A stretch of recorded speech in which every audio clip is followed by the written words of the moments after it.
Olá, tudo bem com vocês? Hoje, dia 134 da nossa leitura da palavra, nós vamos ler os capítulos 4 ao 6 do livro de Jó. Vamos à leitura? Capítulo 4, primeira fala de Elifaz. Chegou a sua vez de sofrer. Então Elifaz, o temanita, tomou a palavra e disse: Se alguém tentar falar, você terá paciência para ouvir? Mas quem poderá conter as palavras? Veja bem, você ensinou a muitos e fortaleceu mãos cansadas. As suas palavras sustentaram os que tropeçavam e você fortaleceu joelhos vacilantes. Mas agora, quando chega a sua vez, você perde a paciência. Ao ser atingido, você fica apavorado. Você não tem confiança no seu temor a Deus? Não tem esperança na integridade dos seus caminhos? Pense bem, será que algum inocente já chegou a perecer? E onde os retos foram destruídos? Segundo eu tenho visto, os que lavram a iniquidade e semeiam o mal, isso mesmo eles colhem. Com o hálito de Deus perecem e com o sopro da sua ira são consumidos. Cessa o bramido do leão e a voz do leão feroz, e os dentes dos leõezinhos são quebrados. O leão morre porque não há presa, e os filhos da leoa andam dispersos. Pode um mortal ser justo diante de Deus? Uma palavra me foi trazida em segredo, e os meus ouvidos perceberam um sussurro dela. Entre pensamentos de visões noturnas, quando o sono profundo cai sobre as pessoas, sobrevieram o meu espanto e o tremor, e todos os meus ossos estremeceram.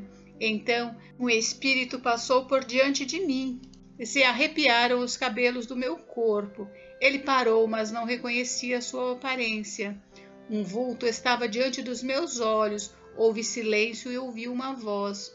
Pode um mortal ser justo diante de Deus? Pode alguém ser puro diante do seu Criador? Eis que Deus não confia nos seus servos e aos seus anjos atribui imperfeições. Quanto mais aqueles que habitam em casas de barro, cujo fundamento está no pó e que são esmagados como a traça. Nascem de manhã e à tarde são destruídos, perecem para sempre, sem que ninguém se importe com isso.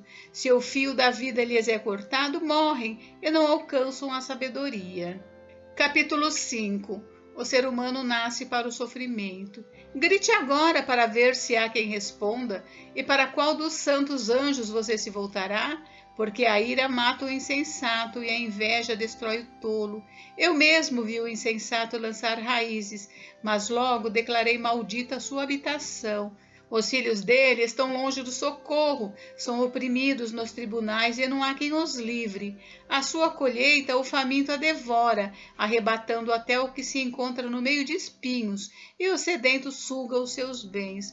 Porque a aflição não vem do pó e o sofrimento não brota do chão, mas o ser humano nasce para o sofrimento, como as faíscas das brasas voam para cima. Há esperança para os pobres. Quanto a mim, eu buscaria a Deus e a Ele entregaria a minha causa. Deus faz coisas grandes e insondáveis, maravilhas que não se podem enumerar. Faz chover sobre a terra e envia águas sobre os campos. Põe os abatidos no lugar alto e conduz enlutados a um lugar seguro. Deus frustra os planos dos astutos para que não possam realizar seus projetos. Ele apanha os sábios na própria astúcia deles, e o conselho dos que tramam não chega a vingar. De dia eles encontram as trevas, e ao meio-dia andam tateando como se fosse noite. Porém Deus salva da espada que lhes sai da boca, salva os necessitados das mãos dos poderosos. Assim, há esperança para os pobres e a iniquidade tapa sua própria boca. As mãos de Deus curam. Bem-aventurado é aquele a quem Deus disciplina, portanto não despreze a disciplina do Todo-Poderoso, porque ele faz a ferida e ele mesmo a faz sarar, ele fere e as suas mãos curam. De 6 angústias ele o livrará, e na 7ª o mal não tocará em você. Na fome ele livrará você da morte, na guerra do poder da espada. Você estará abrigado do açoite da língua, e quando vier a destruição não ficará com medo. Da destruição e da fome você dará risada, e dos animais da terra não terá medo, porque com as pedras do campo você fará aliança, e os animais selvagens viverão em paz com você. Saberá que a sua tenda está em paz, percorrerá as suas posses e não achará falta de nada. Saberá que a sua descendência se multiplicará e que a sua posteridade será como a erva da terra. Em robusta velhice você descerá à sepultura, como se recolhe o feixe de trigo no tempo certo.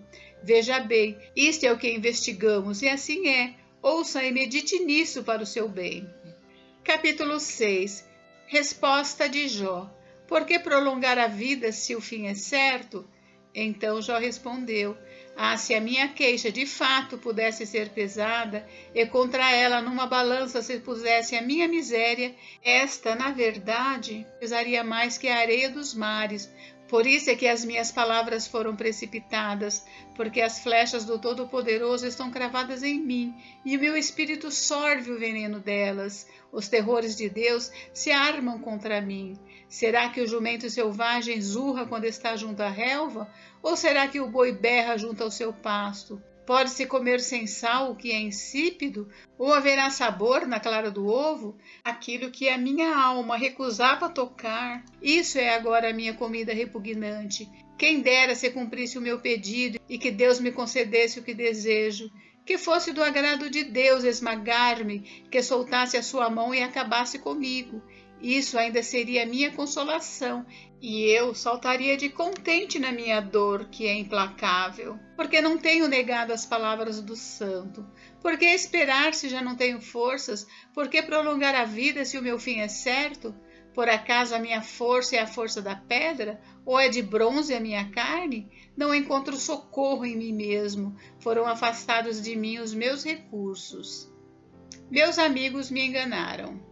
Ao aflito, deve o amigo mostrar compaixão, mesmo ao que abandonou o temor do Todo-Poderoso. Meus irmãos me enganaram. São como um ribeiro, como a torrente que transborda no vale, turvada com o gelo e com a neve que nela se esconde. Torrente que seca quando o tempo aquece e que no calor desaparece do seu lugar. As caravanas se desviam dos seus caminhos, sobem para lugares desolados e perecem. As caravanas de Temá procuram essa torrente. Os viajantes de Sabá por ela suspiram.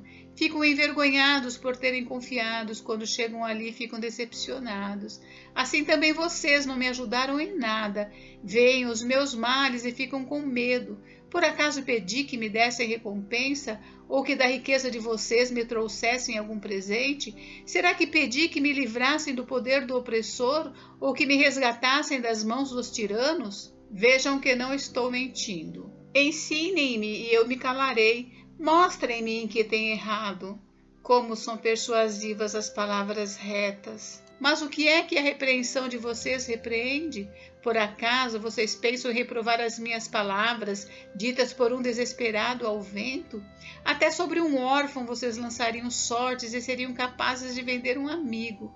Agora, pois, tenham a bondade de olhar para mim e vejam que não estou mentindo na cara de vocês.